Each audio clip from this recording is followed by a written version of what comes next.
That is our chapter number 1। Start करते हैं first topic से। अब हम लोग basic concepts of chemistry discuss कर रहे हैं, तो सबसे पहले हमें ये पता होना चाहिए what is chemistry. Chemistry actually क्या है, राइट?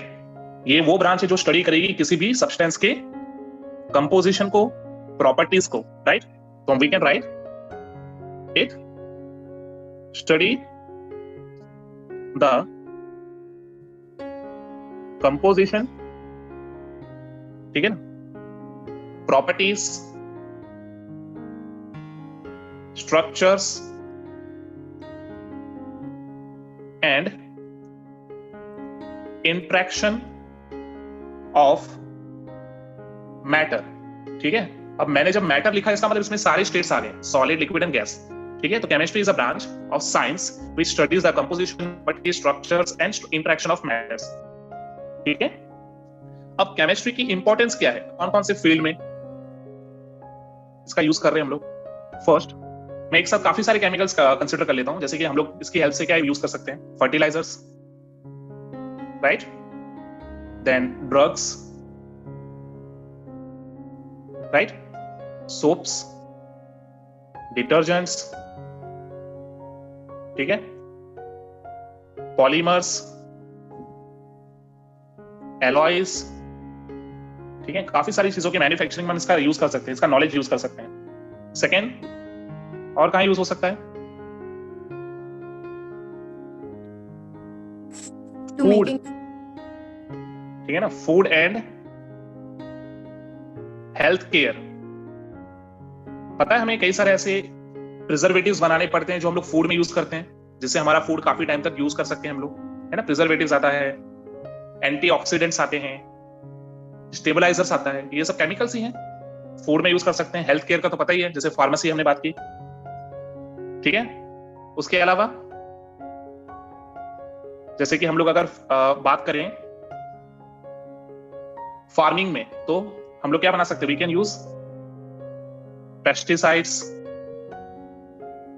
इंसेक्टिसाइड्स, फंगिसाइड्स, है ना? ये सारे जो केमिकल्स हैं,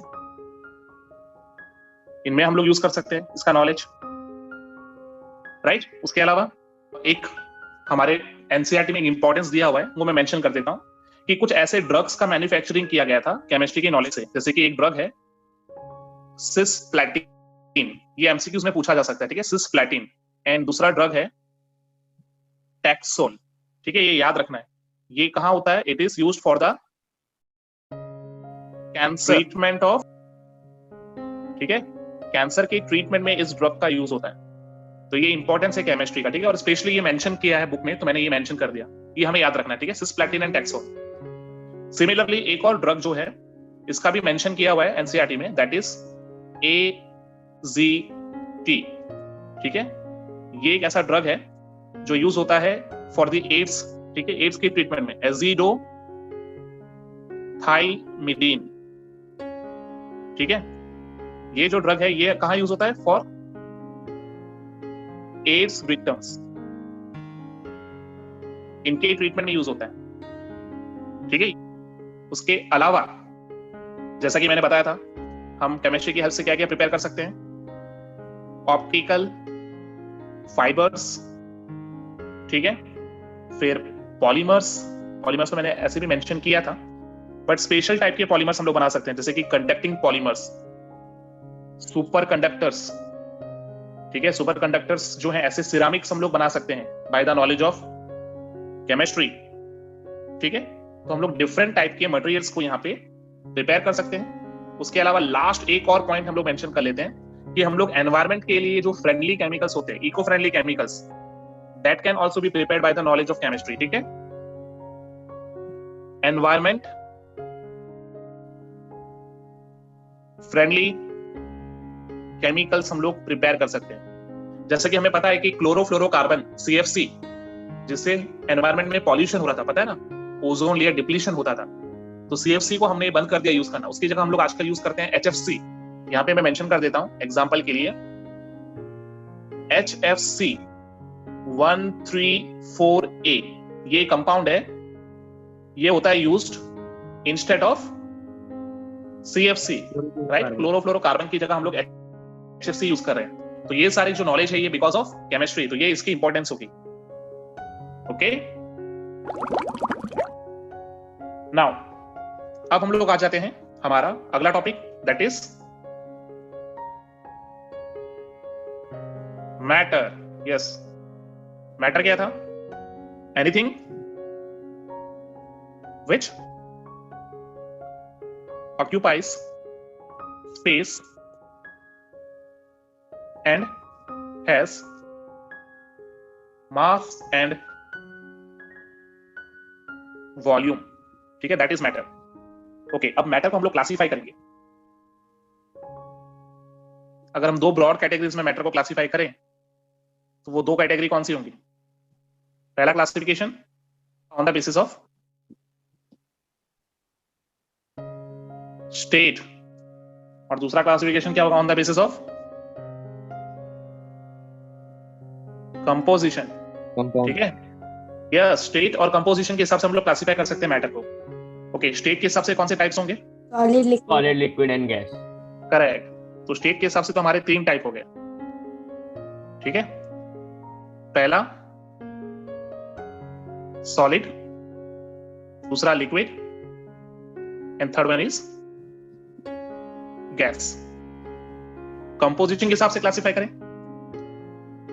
तो कितने टाइप होंगे? सोचो, 2 टाइप होंगे। One is pure substance and second one is impure substance, right. Okay, अब प्योर सब्सटेंस के हिसाब से क्लासिफाई करेंगे तो कितने टाइप होंगे? Element and compound. Yes, correct. Pure substance में अब हमारे 2 टाइप हो जाएंगे, elements and compound. And impure substance में मिक्सचर। ओके, इम्प्योर सब्सटेंस में एक हमारा क्लासिफिकेशन होगा, दैट इज मिक्सचर। अब मिक्सचर में 2 टाइप होंगे, कौन कौन से? Homogeneous, heterogeneous. करेक्ट, यानी यहां पे मिक्सचर में भी क्लासिफाई कर सकते हैं हम लोग 2 कैटेगरीज में, homogeneous and second one is heterogeneous, ठीक है। तो यहां पे हम लोगों ने क्या किया? We just classified the matter, ठीक है। जो भी हमने मैटर पढ़ा था उसको हमने क्लासिफाई कर दिया। तो हमारा पहला क्लासिफिकेशन क्या था? मैटर को हमने 2 कैटेगरी में क्लासिफाई किया था। सबसे पहले हमने क्लासिफाई किया था on the basis of state. Classification on the basis of state, solid, liquid and gas. अब यहां पे जो ये हमने 3 कैटेगरीज मेंशन की हैं, सॉलिड, लिक्विड और गैस, इनके कुछ डिफरेंशिएटिंग प्रॉपर्टी डिस्कस करते हैं। यस, सॉलिड में कौन सी property? It is rigidity. Rigidity. Liquids के लिए क्या था? फ्लूइडिटी। एंड गैसेस के लिए भी फ्लूइडिटी थी। सॉलिड शेप कैसा होता है? Yes, fix shape and volume. Liquid के केस में क्या होगा? शेप फिक्स नहीं होगा लेकिन वॉल्यूम फिक्स होगा, राइट।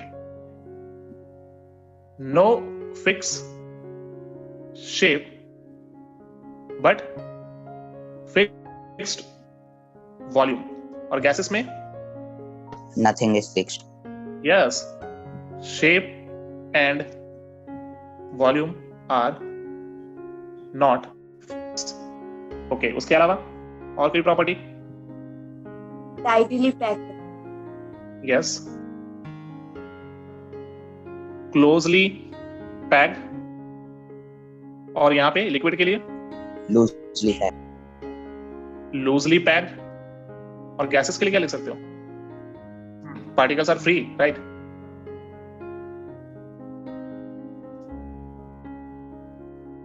ओके, तो इसके बेसिस पे इंटरफोर्स कैसा होगा?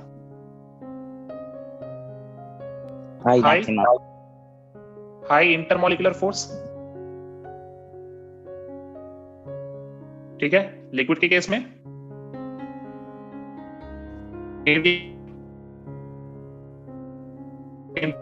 फोर्स, और फॉर गैसेस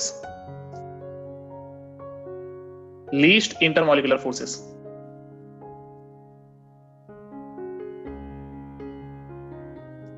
ओके, इसके अलावा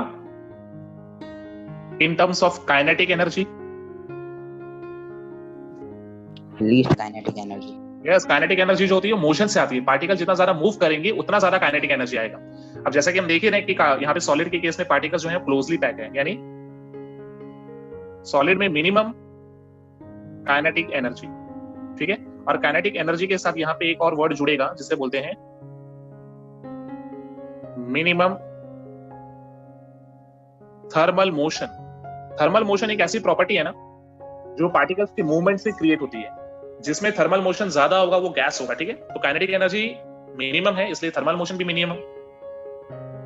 लिक्विड के केस में कैसा होगा?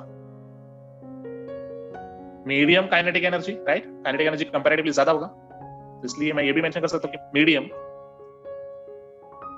Thermal motion of particles, right.